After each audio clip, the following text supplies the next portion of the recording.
మంది శిష్యులుగా ఎంతమంది అయిపోయారు?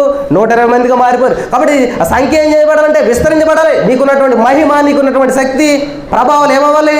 పెరుగుతూ పోవాలన్నమాట. హల్లెలూయా, దేవునికి స్తోత్రం. మరి ఈ విధంగా చూసినట్లయితే శిష్యుల్లో మనం ఎటువంటి శిష్యులుగా ఉండాలి? ఒక్క పాయింట్ చెప్పి నేను ముగించేస్తాను.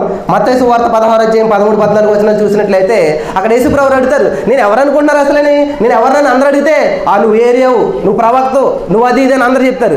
సరే, ఈ లోకంలో మనుషుల సంగతి వదిలేసేయండి, మీరేమనుకుంటున్నారని అడుగుతాడు దేవుడు. ఎవరినండి? శిష్యుల్ని అడుగుతాడు అనమాట. అసలు నేను ఎవరు అనుకుంటున్నారు?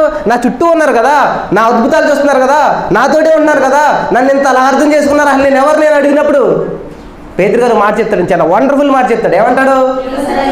నీవు సజీవుడైనటువంటి దేవుని కుమారుడివే, క్రీస్తు అని చెప్పాడు అనమాట. కాబట్టి నువ్వు క్రీస్తుని గుర్తించగలుగుతున్నావా? క్రీస్తు చేసినటువంటి అద్భుతాలనే గుర్తిస్తా ఉన్నావా? కాబట్టి ఆ మాట కూడా ఎలా చెప్పో తెలుసా? పరలోకమందున నా తండ్రి నీకు తెలియజేస్తేనే కానీ నీకు బయలుపరచబడలేదు. కాబట్టి నీకు ఏమిస్తున్నాను? నేను పరలోకపు తాళపు చెవి ఇస్తానంట. ఎవరికి ఇస్తానంటే తాళపు చెవి? శిష్యులు అందరికీ ఇవ్వట్లేదు. ఎవరైతే దేవుడి కుమారుడిని గుర్తించాడో. కాబట్టి నీ సమస్యల యొక్క తాళపు చెవి ఎవరి దగ్గర ఉంటుందంటండి? శిష్యుల దగ్గర ఉంటుంది. నువ్వు శిష్యుడిగా మారాలనుకుంటే ప్రతి వారి సమస్యకు ఉన్నటువంటి తాళపు చెవిస్తాడు దేవుడు నీకు. హల్లెలూయా. నువ్వు ప్రార్థన చేసినప్పుడు అద్భుతాలు జరుగుతాయి, నువ్వు ప్రార్థన చేసినప్పుడు స్వస్థతలు జరుగుతాయి, నువ్వు ప్రార్థన చేసినప్పుడు ప్రతి వారు ప్రతి సమస్య నుంచి విడుదల పొందుకుంటారు. హల్లెలూయా, దేవునికి స్తోత్రం కలిగిన గాక. ఇంకొక మాట చూపించి నేను ముగిస్తానండి. శిష్యులు అంటారు అందరూ, కానీ ప్రత్యేకమైనటువంటి శిష్యులుగా ఉండాలి మనం. అందరూ శిష్యులే, చాలామంది ప్రత్యేకించుకున్నారు. ఒకసారి యేసుక్రీస్తు ప్రభు వారు అద్దరికి నడనంటే శిష్యులు అందరూ వెళ్తూ ఉన్నారంట. సడన్గా తుఫాన్ వచ్చింది. మనలో ఉన్నటువంటి శిష్యురేకో, మనలో ఉన్నటువంటి భక్తి ఎప్పుడు బయటపడుతుందంటే శోధించబడిన మీదట బంగారం అయితే తెల్లగా బయటకు వస్తుంది, లేకపోతే మాడిపోతుంది అనమాట. అది భక్తి. సమస్య వచ్చినప్పుడు నిలబడ్డవాడు భక్తిపరుడు అనమాట. అంతేగాని ఏమి లేనప్పుడు హల్లెలూయా స్తుతి మహిమ అంటాం, అది కరెక్టే. అన్ని సమస్యలు కూడా హల్లెలూయా స్తుతి మహిమ చెప్పాలి. అదండి శిష్యుడికి ఉండేటువంటి లక్షణం. యేసుక్రీస్తు ప్రభువు వెళ్తున్నప్పుడు నీటి మీద నడుచుకుంటే యేసు ప్రభువు వస్తుంటే పేతురు గారు అంటాడు, ప్రభువా నువ్వే అయితే నేను కూడా ఆ నీటి మీద నడిచేటువంటి అధికారం నాకు ఇయ్యి అని చెప్తాడు అనమాట. రా అని చెప్తాడు దేవుడు. అప్పుడు ఏం చేస్తాడు పేతురు? నీటి మీద నడుస్తాడు. ఎక్కడి నుంచి? బోటులోంచి దిగి నీటిలోంచి నడుస్తాడు అనమాట. బోటులో ఎంతమంది ఉన్నారు? మీరు అక్కడ చదువుకుంటే మిగిలిన శిష్యులు 11 మంది ఉంటారు తప్ప పేర్లు ఉండవు అక్కడ.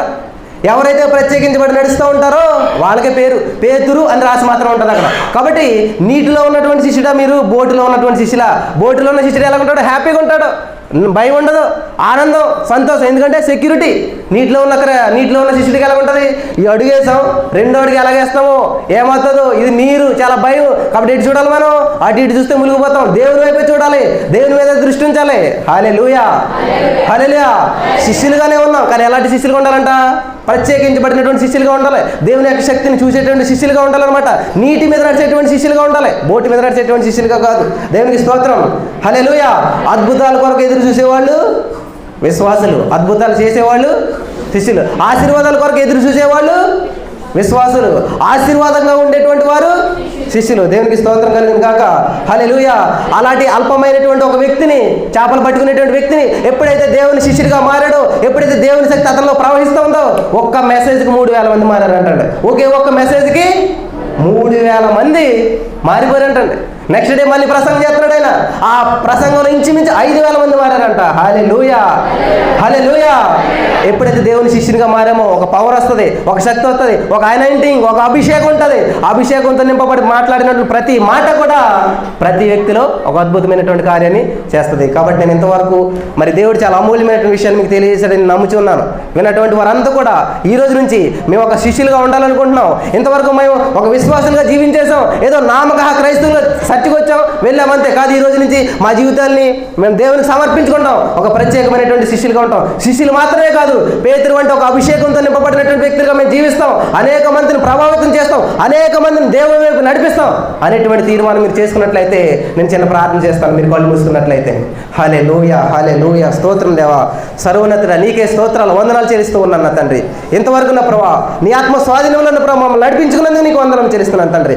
ఇంతవరకు ఎవరైతే నా ప్రభా కేవలం విశ్వాసాలుగానే జీవిస్తూ నీ నామను మహిమపరచకుండా లోకంలో ఉన్నటువంటి నా ప్రభా మా కోరికలు తీర్చుకోవడానికి, మాకున్నటువంటి సమస్యలను కుదుర్చుకోవడానికి మాత్రమే నేను వెంబడించి ఉండొచ్చు. ఈ రోజున ఒక ప్రత్యేకమైన నిర్ణయంగా మేము తీసుకుంటున్నాం. ఈ రోజున మేము శిష్యులుగా ఉంటాం.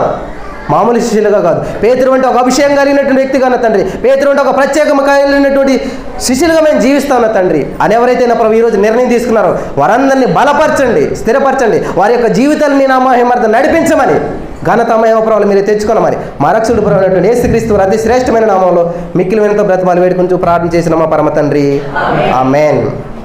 Thank you. Praise the lord. మేము చేసే ప్రతి వీడియో అప్డేట్స్ మీకు నోటిఫికేషన్ రూపంలో రావాలి అంటే మీ ఫోన్లో యూట్యూబ్ ఛానల్లో జీసస్ ఆల్మైటీ గాడ్ అని టైప్ చేసి సెర్చ్ చేసినట్లయితే జీసస్ ఆల్మైటీ గాడ్ యూట్యూబ్ ఛానల్లో సబ్స్క్రైబ్ అనే బటన్ని ప్రెస్ చేసి దాని పక్కన ఉన్న బెల్ బటన్ని కూడా ప్రెస్ చేయండి. దీని ద్వారా మేము చేసే ప్రతి వీడియో అప్డేట్స్ మీరు మిస్ అవ్వకుండా నోటిఫికేషన్ రూపంలో పొందుకుంటారు. Thank you.